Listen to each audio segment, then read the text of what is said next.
So you see somebody mounting you, the first thing you do over here is make sure that instead of have your elbows outside of the guy's legs, move it a little bit to the side and create a connection here on my tip of my elbow right on the knee. At the same time, the top of my femur is controlling my training partner too. So my right femur, left femur. I can have my hand behind the elbow over here, or I can have, if my elbow I maintain my elbow, I can always come here down and pull my opponent down here. Anytime I'm here on the bottom and I see that's going to try to put the hand on my neck, he goes over, I always want to try to go over here. He goes under, I'm going to try go under. I'm going to try to use my elbow here. I use my elbow and now let the hand goes in. Look at that. I can intercept it like this.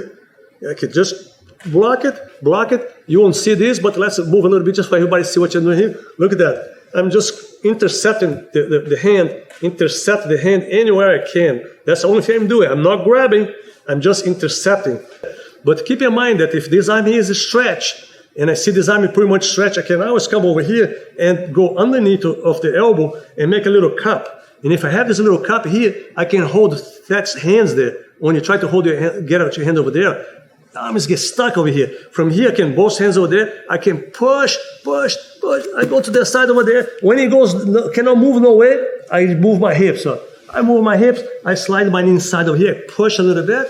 Go over, and you can have with the bar, foot lock. You can start attacking the legs over here. You can block. When you block, you catch and you hold against. From here, I can go either way. I can do the oop over there. I can do the oop over here. Depending on what the guy's heads are. The guy's head is too much over there, we're going to go that way. The guy's head over here, we're going to go that way. The guy head in the middle, we go either way. That's the idea here.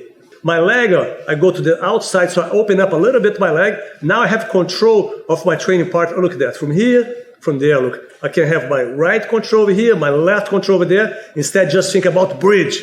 Don't think about just that. Think about, I want to control this guy. So if you put your right arm on my neck over here, I got to think about the left one, right?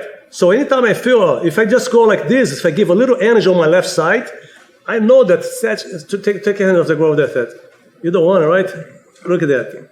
So I just give a little energy over here, I know that the arm get compromised. If I do the energy over here, it doesn't work anymore because he can move his arm anywhere he wants. Now you feel comfortable, right?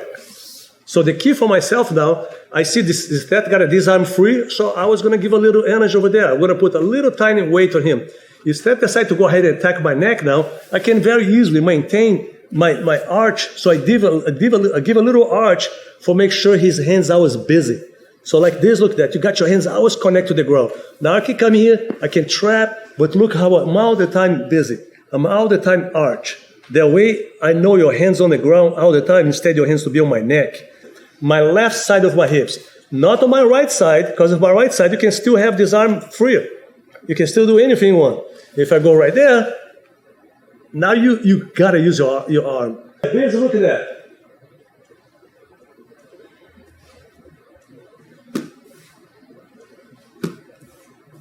But look at how the arm is busy now. You take your arm off the ground now. So if I keep a little engaged here on the other side, I make sure this arm here is always stuck on the ground. So that means when I want to try to do the whoop, I see to take the arm out, it's time to go. It's time for you to do the whoop right there.